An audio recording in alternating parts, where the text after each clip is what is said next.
Selatan sendiri. Kalimantan Selatan sendiri ini sudah dibebani izin hingga sudah sampai 51% dari total luasnya Provinsi Kalimantan Selatan. Belum ditambah kebijakan baru yang nanti akan dikeluarkan kalau 20 juta hektar kawasan hutan nanti Sawit tadi. baik itu perkebunan sawit maupun Tambang. tanaman energi dan lain-lain, Ya. ini akan dilaksanakan di Kalimantan Selatan. Makin bertambah lagi izin-izin di Kalimantan Selatan. Permasalahannya adalah pemerintah di daerah, baik itu dinas maupun dinas-dinas provinsi maupun dinas kabupaten, ini kan harus tunduk terhadap pemimpinnya. Dan sedangkan pemimpinnya ini dipilih oleh rakyat, tetapi didukung oleh para oligarki ini tadi. Nah, bagaimana kalau misalkan kami ini pengennya mendorong adalah jangan pernah tunduk terhadap para oligarki ini. Nah, ini bagaimana perkembangan kemarin yang dilakukan oleh Walhi setelah melakukan tuntutan dan dikabulkan oleh MK untuk PT MCM, lalu muncul izin baru. Nah, ini terkait izin baru, bisa dijelaskan ini? Iya, ini halnya yang lucu banget sih sebenarnya. Iya. Yang harusnya, ini kawasan hutan. Pemerintah memberikan izin pinjam pakai kawasan hutan untuk dikelola. Ya. Nah, ini kan lucu kalau kami bilang. Harusnya tidak diberikan izin dong. Harusnya kalau sudah ini kawasan hutan dijaga dong. Dijaga. Nah, sama dengan lainnya. Ini yang kawasan pertanian diubah menjadi di situ pemukiman dan lain-lain. Nah, ketaatan dalam menetapi tata ruang yang sudah direncanakan itu juga lemah. Harusnya penegak hukum juga bisa menegakkan dong hukum-hukum yang sesuai dengan perencanaan tata ruang kita. Kalau sudah terjadi penyalahan rencana tata ruang, ada penegakan hukum juga. Bahkan kalau menimbulkan dampak lingkungan, ya harusnya ditegakkan juga hukum terhadap mereka, bukan hanya terhadap rakyat kecil aja. Nah, permasalahannya pemerintah hanya ketika banjir baru turun tangan tuh. Iya. Tapi setelah banjir ya sudah tidak ada tindak lanjutnya.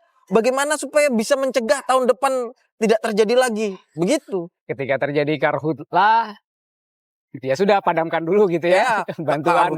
Padamkan. Tapi ke depannya yang sustainable, rancangan atau perencanaan yang sustainable setelah berkepanjangan, berkelanjutan, ini yang tidak pernah ada. Iya. Kalau kebakaran kasusnya lucu lagi. Ya. Saat ini kebakaran ditangani, pembagian masker dan lain-lain, tahun depan berubah tuh jadi kebun sawit. Ya.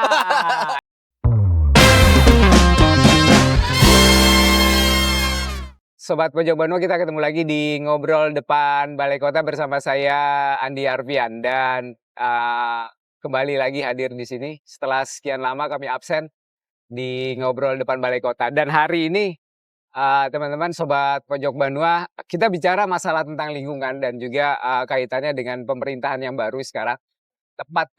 Bukan tepat ya, maksud saya setelah 100 hari pemerintahan Prabowo dan juga sebentar lagi kepala daerah di seluruh Indonesia termasuk di Kalimantan Selatan juga akan segera dilantik. Nah, kami pengen menyoroti salah satu permasalahan yang juga sebenarnya penting buat kita, terutama di Kalimantan Selatan dan di Kalimantan khusus umumnya, tentang masalah lingkungan hidup. Dan hari ini di Ngobrol Depan Balai Kota, saya Andi Arfian akan ngobrol bareng dengan Mas Raden Rafiq Septian Fadel Wibisono. Beliau ini adalah Direktur Eksekutif Walhi Kalimantan Selatan ya. Iya. Selamat datang Mas Raden. Iya. Terima kasih. Sebenarnya ngomongin 100 hari pemerintahan Prabowo, maksud saya 100 hari pemerintahan Prabowo juga 100 hari ini nih. Mas Raden Rafiq yang juga baru saja dilantik 24 November kemarin ya. Jadi hampir bersamaan dengan Prabowo nih sebenarnya, Mas. Oke, Mas, kita bicara tentang lingkungan hidup dengan pemerintahan yang baru, dengan rezim yang baru. Sebenarnya masalah ini juga sudah kita jadi concern banyak ke masyarakat pemerhati lingkungan, di mana kita juga tahu bahwa efek pemanasan global itu juga terus terjadi setiap tahunnya. Nah, kalau kaitannya dengan pemerintahan ya, dalam 100 hari pemerintahan Prabowo, apakah ada kebijakan program yang konkret menurut Walhi yang menunjukkan komitmen terhadap perlindungan lingkungan khususnya di Kalimantan Selatan? Atau justru ada ini ya, kebijakan yang memperlonggar eksploitasi?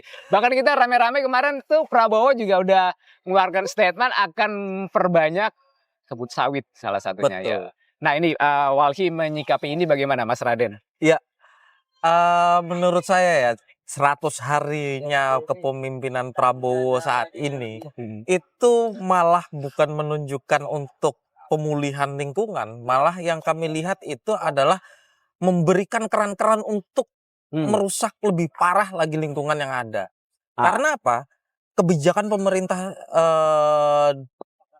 Prabowo sekarang ini mengenai deforestasi itu diabaikan, mengenai perizinan itu lebih dipermudah dan lain-lain. Ini tidak memperhatikan tentang kondisi lingkungan. Bahkan yang statementnya Prabowo sendiri menyampaikan bahwa apa itu deforestasi, kebun sawit juga punya daun juga dan lain-lain. Ini lucu menurut saya. Tidak berdasarkan hasil literatur akademis banget lah. Harusnya kan melihat kenapa kok tanaman sawit monokultur skala besar ini menjadi masalah lingkungan dan lain-lain. Itu kan harus dilihat juga. Nah, belum lagi mengenai statement dari Raja Juli yang merencanakan 20 juta hektar kawasan hutan. Ini sangat memperparah kondisi lingkungan untuk ke depan ya, mengancam kondisi lingkungan kita di ke depan. Karena apa? 20 juta hektar itu nggak sedikit. Bahkan ini kan digunakan untuk tanaman perkebunan sawit, tanaman energi, terus tanaman pangan untuk lumbung pangan. Tetapi yang digunakan adalah kawasan hutan. Ini hal lucu yang dikeluarkan oleh kebijakan yang dikeluarkan oleh pemerintah. Kenapa? Karena hutan kita ini aja dengan kondisi yang ada, kita sering mendapatkan bencana ekologis, banjir, karhutla dan lain-lain. Nah, terus pemanasan global sering meningkat. Nah, tanaman sawit monokultur skala besar, otomatis agensi hayati yang harusnya dijaga, ini akan makin berkurang dan bahkan punah lah. Kemungkinan besar akan memperparah kondisi ini. Terus kemudian tanaman energi yang digunakan, ini hanya solusi palsu demi memenuhi energi nasional. Alasan ini yang dipakai untuk pemerintah kita. Ternyata ini malah mengancam ekosistem yang ada. Ini kan solusi palsu yang diambil oleh pemerintah. Terus mengenai food estate untuk ketahanan pangan kita di yang 1 juta hektar aja dari program kepemimpinan presiden sebelumnya, ini sudah tidak menunjukkan ketidakberhasilan sebenarnya. Bahkan kegagalan, malah ditambah dengan 20 juta hektar. Yang di Papua juga belum lagi yang tidak menjadi contoh, tidak menjadi pembelajaran gitu dari yang sudah terjadi. Kayak apa ini dievaluasi. Bahkan yang sudah salah jangan diteruskan lagi, harusnya seperti itu. Ini ada kemarin kita juga food estate yang ada di Kalimantan Tengah itu juga masih gelap ya sebenarnya ya, tidak ada keterbukaan informasi publik begitu kan. Dan lalu lagi ditambah IKN juga salah satunya juga sebenarnya juga ada banyak hutan-hutan yang dibabat demi sebuah proyek ambisius pemerintah begitu. Nah, menyikapi ini Mas, seberapa efektif sih regulasi pemerintah yang mengontrol dampak industri tambang dan sawit di Indonesia ini? Nah, permasalahannya adalah regulasi untuk pengawasan dalam hal pengelolaan sumber daya alam di Indonesia sendiri. Saya pikir ini sangat mulai melemah dibandingkan sebelum-sebelumnya. Ini sudah makin melemah. Bahkan sekarang dari pihak aparat penegak hukum maupun dari kepolisian maupun TNI itu kan sekarang dikerahkan untuk menjaga lagi program strategis nasional mendukung hal itu. Nah, sedangkan program strategis nasional ini apakah ini benar-benar bermanfaat untuk kita? Tidak. Apakah ini bermanfaat untuk nasional kita di Indonesia? Ini kan perlu dilihat dulu. Nah, permasalahannya adalah seperti di Kalimantan Selatan sendiri. Kalimantan Selatan sendiri ini sudah dibebani izin hingga sudah sampai 51% dari total luasnya Provinsi Kalimantan Selatan. Belum ditambah kebijakan baru yang nanti akan dikeluarkan kalau 20 juta hektar kawasan hutan nanti Sawit tadi. baik itu perkebunan sawit maupun Tambang. tanaman energi dan lain-lain, Iya. ini akan dilaksanakan di Kalimantan Selatan. Makin bertambah lagi izin-izin di Kalimantan Selatan. Permasalahannya pada pemerintah kita di Kalimantan Selatan untuk mengawasi perusahaan-perusahaan nakal ini, kewenangannya sudah tidak semasif seperti dulu. Kalau dulu pemerintah di daerah bisa mengawasi langsung, sekarang kan semua wewenang diambil oleh pusat. Apakah pemerintah pusat turun ke lapangan langsung dengan omnibus law yang baru kemarin ya? Iya. Efeknya tuh. Nah, sehingga keterbatasan pemerintah daerah untuk mengawasi hal ini pun ini juga mengalami kendala. Alasan mereka terkendala masalah anggaran, terkendala masalah wewenang dan lain-lain. Sedangkan pemerintah pusat untuk melakukan pengawasan pun dia memerlukan anggaran yang lebih besar lagi. Dan perlu banyak se-Indonesia kan otomatis lebih banyak lagi yang diawasi. Apakah ini bisa terawasi semua? Begitu. Belum lagi ada wacana yaitu kemarin ya, efisiensi anggaran. Betul. Nah, ini akan menjadi sebuah permasalahan yang kompleks sebenarnya. Betul. Nah, ya ini menarik ya. Jadi bencana hidrometeorologi di Kalimantan juga menjadi ancaman. Bencana ekologis segala macam, dan kita tahu di 2021 ya kemarin ada banjir besar di Kalimantan Selatan. Nah, ini dengan munculnya kebijakan-kebijakan ini gitu. Bagaimana pemerintah daerah kan ini akhirnya karena omnibus law yang baru pun juga pemerintah daerah kembali lagi kita bukan cuma pemerintahnya ya, bukan hanya rakyat yang cuma menjadi penonton, tapi pemerintahnya juga akhirnya jadi penonton. Nah, menyikapi ini regulasinya, apakah masih ada celah hukum ya untuk yang memungkinkan eksploitasi yang berlebihan ini akhirnya jadi muncul? Sebenarnya gini, kalau eksploitasi terlalu berlebihan gini, ini kan semua atas kebijakan pemerintah sendiri ya. Ya. Kalau misalkan pemerintah ini sebelum memberikan izin, ini kan harusnya kalau kami minta dari Walhi itu adalah pemerintah stop izin-izin baru dan evaluasi audit yang sudah ada, harusnya kan seperti itu. Tapi kan faktanya yang ada aja sudah bermasalah, masih keluar lagi izin baru keluar lagi. Kami dari di Walhi sendiri, kami pernah menggugat perusahaan PT MCM. Ya. Kami lakukan gugatan atas SK izinnya yang dikeluarkan oleh Kementerian SDM itu, supaya kami melindungi satu-satunya kabupaten yang saat ini masih menjaga kawasan hutannya. Nah, saat itu izin PT MCM ini ada di situ. Ya. Nah, sehingga kami perlu lakukan gugatan di sana, mencari celah hukumnya kayak apa supaya kita bisa memenangkan gugatan itu, sehingga dicabutnya izin PT MCM itu. Tapi permasalahannya di pemerintah kembali.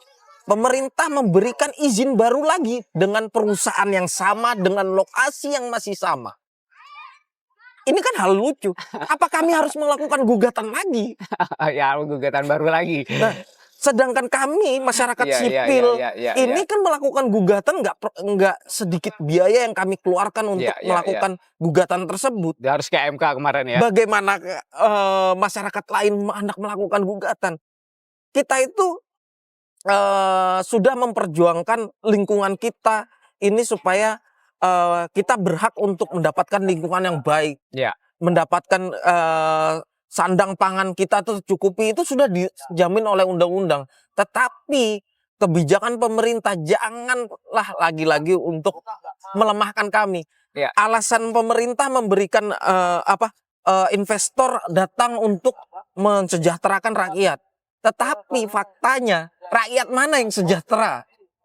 Lihat saja. Oligarki lagi. Iya, Ya. lihat saja di daerah-daerah perusahaan monokultur skala besar maupun Betul. daerah industri ekstraktif pertambangan. Iya, iya, iya. Sekelilingnya di daerah sekitar tambang dan monokultur skala besar tadi, di mana yang benar-benar rakyatnya sejahtera, satu kampung sejahtera. Yang ada terjadi malah ketimpangan Sosial. ketimpangan ekonominya terlihat jelas. Iya, Yang satu rumahnya megah, besar. yang satu rumahnya masih papan dan lain-lain. Bahkan ada yang masih tidak punya rumah. Nah, itu dia. Ini kalau nggak salah wilayahnya itu di Hulu Sungai Tengah ya. Betul. Satu benteng terakhir hutan di Kalimantan Selatan. Nah, kalau kita Betul. bicara tentang hutan di Kalimantan Selatan sendiri dari besaran wilayah Kalimantan Selatan, ini kira-kira Wahyu punya data nggak? Berapa persen sisa hutannya? Untuk kawasan hutan kita, kalau kawasan hutan kita ini sebenarnya sudah kecil ya. Berapa persennya detailnya saya lupa. Ya. Cuma kami punya datanya. Nah, dan kami mempunyai data deforestasi yang terjadi. Terakhir kami mengumpulkan data untuk deforestasi itu di tahun akhir 2023 kemarin. Di akhir 2023 kami mencatat deforestasi yang terjadi itu sekitar 16.000 hektar. Nah, di 2024 kemarin ini kami masih mengumpulkan dan masih belum selesai. Tetapi terjadi juga deforestasi yang cukup besar. Bahkan di Kalimantan sendiri, Kalsel itu kalau nggak salah urutan ketiga deforestasi terbesar di Kalimantan. Yang nomor satunya di Kalimantan Tengah dan Kalimantan Barat, baru setelah itu Kalimantan Selatan. Dan sebentar lagi mungkin Kalimantan Timur ya. Iya, betul. Nah, ini teman-teman sobat Pojo Bandung, kalau kita bicara tentang deforestasi ini juga ancamannya besar untuk bencana ekologis ya. Kemudian bencana hidrometeorologi, banjir terutama ya. Kita kemarin, nah ini juga menarik ketika pemerintah lebih mengutamakan oligarki. Yang terjadi kepada kita adalah nanti ketika bencana terjadi yang pastinya nih setiap tahun ancaman itu ada. Sekarang pun kita juga untuk beberapa bulan di awal 2025 ini juga sudah mulai nih pemerintah yang sibuk menangani korban banjir. Mulai dari Banjarbaru, termasuk juga Hulu Sungai Tengah juga begitu kan. Nah, ini kan akhirnya nanti ya seperti yang saya bilang, gara-gara omnibus peraturan yang baru akhirnya semua dikontrol oleh pusat. Akhirnya gitu kan, pemerintah daerah pun juga dengan rakyatnya cuma jadi penonton. Betul. Jadi korban. Nah, gini, apa sih yang bisa didorong oleh Wali untuk kemudian kepada pemerintah daerah untuk berani menyampaikan kepada pemerintah pusat bahwa ketika ini terjadi, deforestasinya juga semakin masif, tambang semakin masif, sawit semakin masif, ketika terjadi bencana kan yang lebih dulu merasakan imbasnya adalah pemerintah daerah ya kan. Betul. Nah, apa yang bisa didorong oleh Wali kepada pemerintah daerah?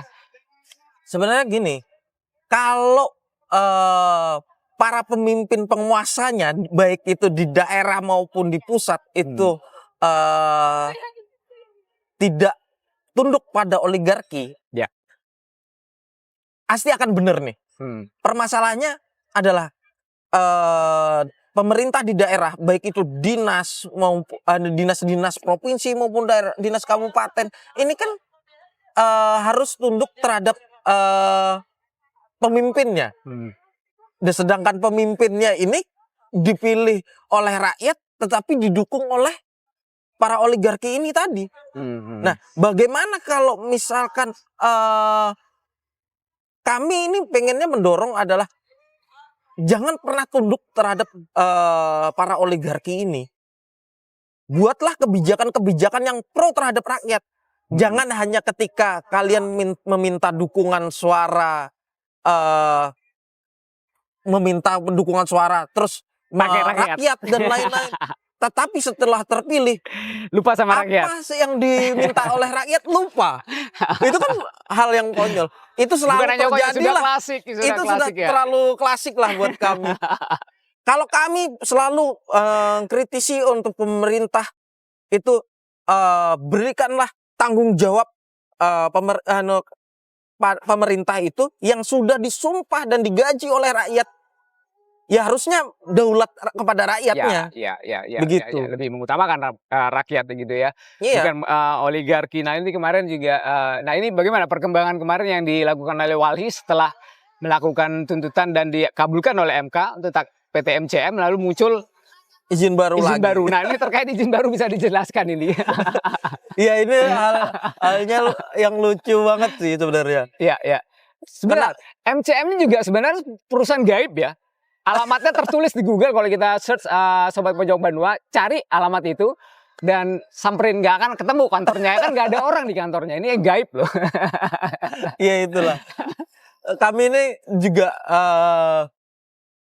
berpikir kok lucu banget ya negara ini gitu. Iya. Karena kita tidak punya pilihan lain, akhirnya mengatakan ini lucu gitu ya. Iya. Mau marah udah ngepol, udah mau tertawa, ya udah kita ketawain aja gitu. Iya. Sedangkan rakyatnya sudah menolak adanya perusahaan ini, tahu-tahu dimunculkan lagi oleh negara.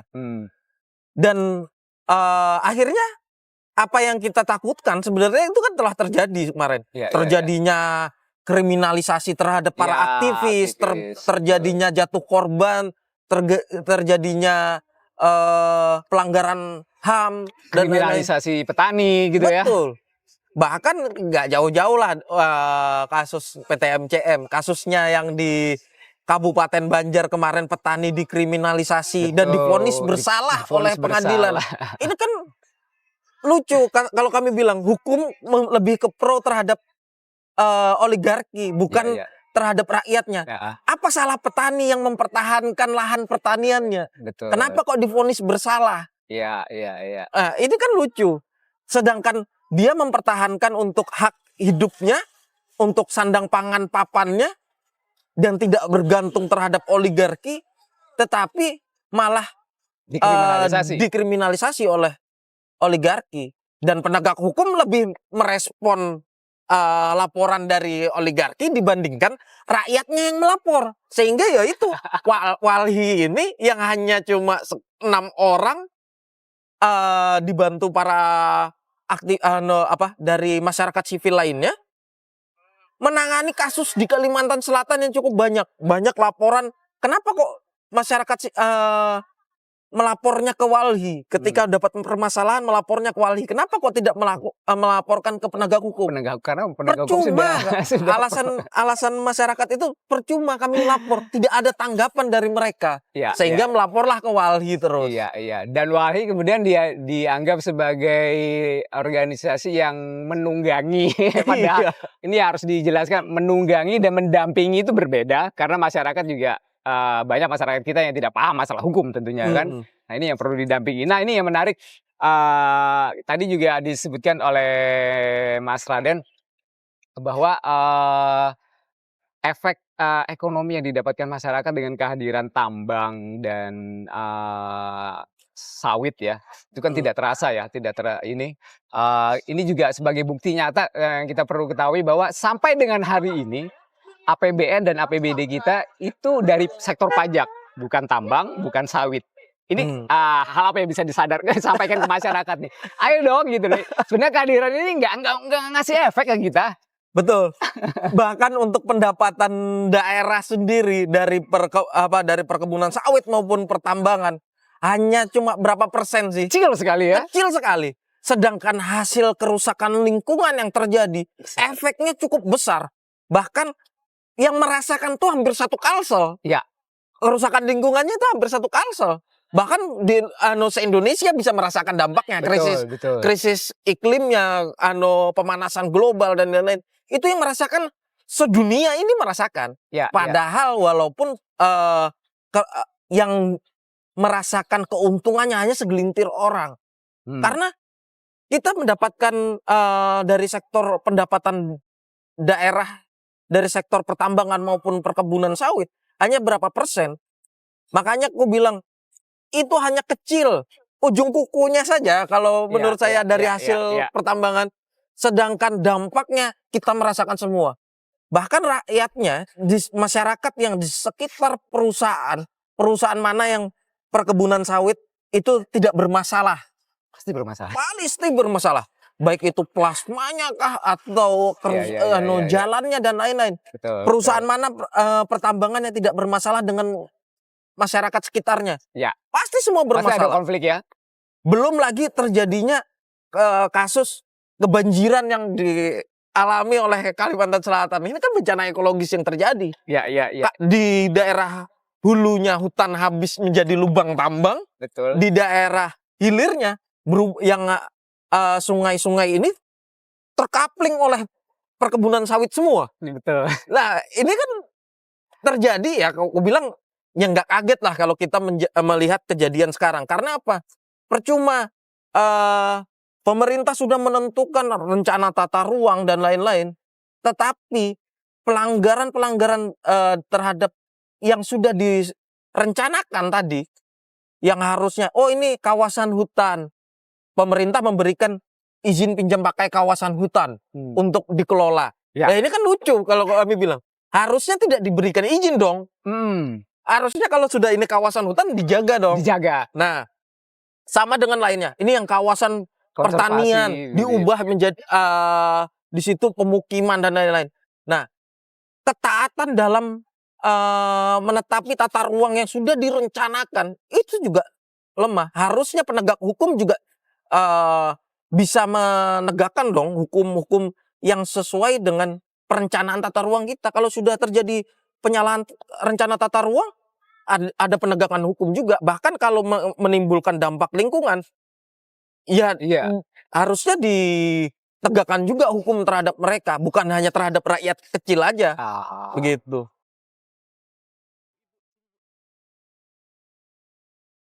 Teman-teman, Sobat Bojo Bano, kita masih di ngobrol depan Balai Kota, ngobrolin tentang masalah lingkungan hidup bersama Wahana Lingkungan Hidup Kalimantan Selatan, Raden Rafiq Septian Fadel Wibisono sebagai Direktur Eksekutif Walhi Kalimantan Selatan. Nah, ini menarik, Mas Raden.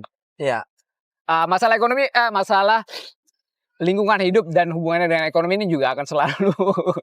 Dan ada apa ya, kalau saya menilainya ada propaganda yang sepertinya masyarakat itu dibutakan dengan kehadiran ini tambang, dengan kehadiran sawit, bahwa ekonomi akan membaik. Tapi ternyata problemnya sering terjadi, yang kita terima adalah bencana demi bencana. Hal simpel saja kalau kita lihat, kalau di Kalimantan Selatan ini setiap kali kita trek perjalanan misalnya dari Banjarbaru mau ke hulu sungai atau ke daerah pesisir gitu ya, di setiap perusahaan-perusahaan tambang maupun sawit itu selalu depan kantornya juga jalannya rusak ya. Nah, ini yang jadi masalah. Apa sih yang bisa dilakukan oleh masyarakat ya? Sebenarnya masyarakat ini ketika ada problem baru mengadu pada tentang hukum, terus belum lagi seperti yang sering-sering terjadi ketika masyarakat melakukan protes adalah dikriminalisasi. Nah, ini terkait tentang hal ini, sikap Walhi bagaimana, Mas? Ya, yang jelas kalau kami dari Walhi itu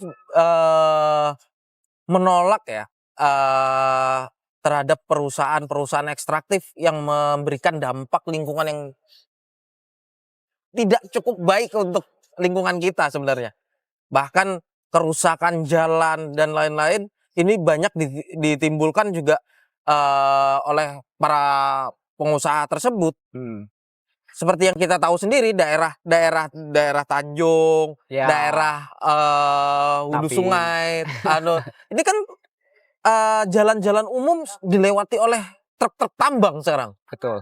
Nah, seharusnya dalam peraturan undang-undang yang sudah ditetapkan itu angkutan barang tambang mentah itu tidak boleh melalui jalan umum, dan mereka mempunyai harus diwajibkan melalui jalan sendiri.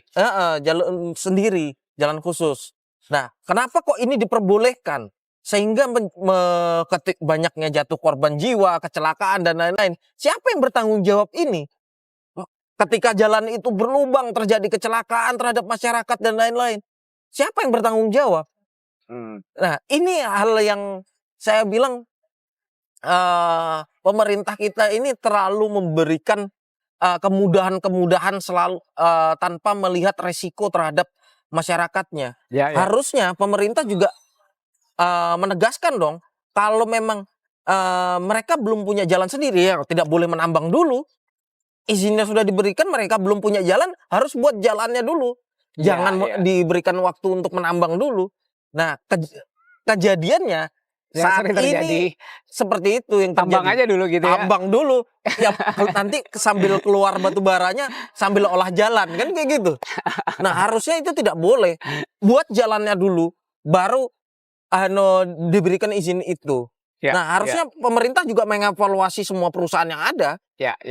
Gitu. Dan kita juga bicara tentang sekarang kita seharusnya kan pemerintah sekarang kita memasuki era keterbukaan informasi publik gitu ya. Betul. Ada satu hal yang tidak pernah disampaikan oleh pemerintah kita gitu. Seberapa besar sih pendapatan dari tambang dan sawit? Ini yang tidak pernah saya dapat. Masyarakat tidak pernah tahu nih. Iya, sama kalau itu kami juga tidak tahu berapa besarannya. Cuma berapa persen? Sekitar 20% kah? Kalau nggak salah itu hanya didapat dari perusahaan pertambangan tuh hanya sekitar itu yang pernah saya baca. Cuma saya lupa Kalau berapa tidak salah, persen. Kecil banget. Iya, kalau tidak salah saya pernah melakukan riset kecil-kecilan secara online. Nilainya itu jauh lebih kecil dibandingkan nilai pita cukai rokok. Betul. Iya kan? Teman-teman Sobat Pojok Bonua tuh boleh searching di Google. Kita nggak akan kasih tahu biar masyarakat cari tahu sendiri gitu. Bahwa pendapatan rokok yang di-sharing ke pemerintah itu lebih besar dibandingkan tambang. Betul. Itu sudah pernah saya baca juga Gitu ya. catatan itu. Bahkan lebih besar pendapatan cukai rokok dibandingkan tambang. maupun sawit ya kan. Makanya itu kami bilang, kenapa selalu kami bersuara lantang menolak adanya pertambangan, izin-izin baru dan lain-lain? Karena dampak dari pertambangan itu cukup besar dirasakan masyarakat, tetapi hal positifnya sedikit. Bahkan hampir tidak terasa kalau kami bilang. Iya, dan pada faktanya bahwa kampanye anti rokok itu lebih masif dibandingkan kampanye anti atau menolak tambang dan sawit. Iya, betul. Nah ini sebenarnya efeknya juga kurang lebih sama ya. Masyarakat akan ketika munculnya industri ekstraktif seperti ini yang merusak alam, akhirnya pemerintah daerah juga. Dan apakah ini kemudian akan menjadi siklusnya? Kira-kira akan terjadi lagi gak? Ini kayaknya alam tuh semakin tidak ramah kepada manusia. Oke, jadi kan ya seperti kita tahu, kalau dulu banjir paling terjadi 5-10 tahun baru terjadi banjir lagi. Tapi saat ini hampir setiap tahun, setiap memasuki musim penghujan, kita selalu mengalami banjir. Iya. Nah, ada apa ini? Harusnya pemerintah itu mengevaluasi ada apa permasalahannya. Bukan ketika banjir baru turun tangan memberikan bantuan dan lain-lain. Harus dibenahi apa yang salah. Iya. Kalau tidak dibenahi apa yang salah, kita akan selalu menghadapi seperti itu. Oh, banjir, turun tangan untuk berbagi miras, mie dan beras. Hanya solusinya jangka pendek terus ya. Setiap kali terjadi tapi tidak ada jangka panjang. Seharusnya adalah perbaikan untuk mencegah kejadian ini berulang kembali. Betul. Kenapa? Oh, ini terjadinya kerusakan ekosistem di hulunya. Iya. Apa supaya dibaiki? Terus bagaimana supaya aliran sungai ini menjadi lancar? Bagaimana supaya pembangunan ini tidak menyalahi aturan yang harusnya resapan air berubah menjadi pemukiman dan lain-lain? Itu kan sudah sering terjadi. Harusnya kan tidak serta-merta pemerintah dengan mudahnya memberikan izin perumahan, izin pembangunan ini, pembangunan itu, tanpa melihat situasi kondisi lingkungannya sebenarnya. Betul. Nah, permasalahannya pemerintah hanya ketika banjir baru turun tangan tuh. Iya. Tapi setelah banjir ya sudah tidak ada tindak lanjutnya. Bagaimana supaya bisa mencegah tahun depan tidak terjadi lagi, begitu. Ketika terjadi karhutlah, ya sudah padamkan dulu gitu ya, bantuan. Padamkan. Tapi kedepannya yang sustainable, rancangan atau perencanaan yang sustainable secara berkepanjangan, berkelanjutan ini yang tidak pernah ada. Iya. Tidak. Kalau kebakaran kasusnya lucu lagi. Ya. Saat ini kebakaran ditangani pembagian masker dan lain-lain. Tahun depan berubah tuh jadi kebun sawit. Ya, ini yang terjadi. Dan ini baru-baru saja terjadi itu kan di Kalimantan Tengah kalau tidak salah ya. Yang cukup ini mengejutkan kemarin setelah kebakaran hutan dan ternyata bukan Kak, ini ya, food estate itu ya, sebagian wilayahnya sudah jadi sawit. Sudah jadi berkebun sawit, lucu kan? Yang tahun kemarin ketika itu saya ingat, bersama teman-teman, wartawan dan jurnalis meninjau ke sana masih singkong tuh yang ditanam. Tapi kok sudah jadi sawit sekarang ya? Kayaknya nanti bahan makan pokok kita itu bukannya padi lagi, bukan beras Singkong lagi, ya. tapi bisa jadi berubah jadi sawit. Ini yang menarik. Nah, oke, ini kita sudah mulai mendekati akhir, Mas Raden. Apa sih yang kita harus, sampaikan lagi nih ke pemerintah tentang terkait ini ya, tentang masalah tambang dan sawit yang sudah semakin masif di Kalimantan Selatan. Ayo dong, warning-nya apa lagi nih yang perlu harus bagaimana lagi pemerintah? Ya, kalau menurut saya pemerintah yang ada ini diberi, baik itu di daerah, harusnya diberikan leluasaan untuk melakukan evaluasi terhadap pengawasan terhadap perusahaan-perusahaan perusak lingkungan ini. Mereka diberikan keleluasaan untuk memberikan untuk bisa mengevaluasi maupun kalau perlu diaudit sekalian perusahaan-perusahaan yang ada. Jika mereka benar-benar ada ditemukan melakukan pelanggaran dalam pengelolaannya, tindak tegas. Ya, ya. Harusnya seperti itu. Dan yang saya sayangkan adalah ketika izin ini habis, negara kita sudah menjamin mendapatkan 2 kali perpanjangan. Nah, sehingga ketika perusahaan ini izinnya sudah mau habis, otomatis akan diperpanjang tanpa dilakukan evaluasi dulu terhadap perusahaannya, sudah melakukan reklamasi atau belum, sudah ini sudah dijamin undang-undang mendapatkan 2 kali perpanjangan. Sehingga dengan mudahnya lah perusahaan ini izinnya akan diperpanjang begitu. Nah, seharusnya ini semua perusahaan yang ada harus dilakukan evaluasi. Apakah sudah menaati peraturan yang ada atau ada melakukan pelanggaran atau bagaimana? Ya, ketika membuka tambang maupun sawit juga harus ada kajian yang matang. Betul. Yang ini ya. Nah ini, Sobat Pojok Bandua, kalau saya pribadi itu merindukan pemerintahan yang berani dan jujur begitu ya. Berani ketika terjadi bencana alam, pemerintah berani mengatakan bahwa penyebabnya adalah hutan saya yang gundul. Gitu ya. Betul. Karena di tempat saya banyak tambang dan sawit. Kenapa terjadi bencana banjir yang besar? Ya karena itu tadi. Dan pemerintah berani berkata jujur sebenarnya. Tapi tidak kalau menyalahkan alam, tidak menyalahkan karena curah hujan tinggi. Iya, benar. Sering Tapi terjadi. kalau pemerintah bilang, oh ini karena curah hujan cukup tinggi. Ya kalau Yang dikriminalisasi cuaca loh ya. Betul. Salahnya alam itu apa kok disalahkan balik terhadap alam? Iya, iya. Nah, makanya saya lucu juga. Kejadian banjir 2021 pun presiden datang ke Kalimantan Selatan cuma hanya untuk menyatakan bahwa banjir ini terjadi karena curah hujan yang cukup tinggi. Kalau buat menyatakan itu aja ngapain jauh-jauh untuk datang ke Jakarta sini saja ya. Iya, cukup dari sana karena dia datang ke sini pun memakan anggaran yang cukup banyak. Betul. Lebih baik anggaran itu diberikan terhadap masyarakat yang terdampak dong. Iya, iya. Nah, hal itu yang lucu. Seharusnya pemerintah juga melihat kenapa kok ini terjadi banjir. Bukan masalah cuacanya yang bermasalah, tetapi ekosistemnya ini sudah berubah. Dan ini yang menyebabkan kerusakan ekosistem ini menjadi, ya itu bencana ekologis terjadi di mana-mana. Ya mudah-mudahan lah banjir besar di tahun 2021 kemarin tidak terjadi lagi ke depannya begitu. Arah menuju sana sudah mulai terlihat sebenarnya ya. Iya. Karena tidak ada perbaikan dan itu juga yang kemarin ketika banjir itu terjadi juga saya juga sempat kaget ketika memperhatikan pemerintah daerah responsnya ketika banjirnya di hulu sungai gitu kan, yang direboisasi ditanami pohon, kenapa di Banjarbaru gitu ya. Baik, ini sudah cukup. Terima kasih Mas Raden. Siap. Selamat bertugas. Nanti kita ketemu lagi di podcast berikutnya, kita ngobrolin lagi tentang masalah lingkungan yang lain. Boleh. Dan begitu, Sobat Pojok Bandua terus bersama kami di Ngobrol Depan Balai Kota. Saya Andi Arfian, juga Mas Raden Rafiq, mengucapkan terima kasih. Kita ketemu lagi di episode berikutnya. Assalamualaikum warahmatullahi wabarakatuh.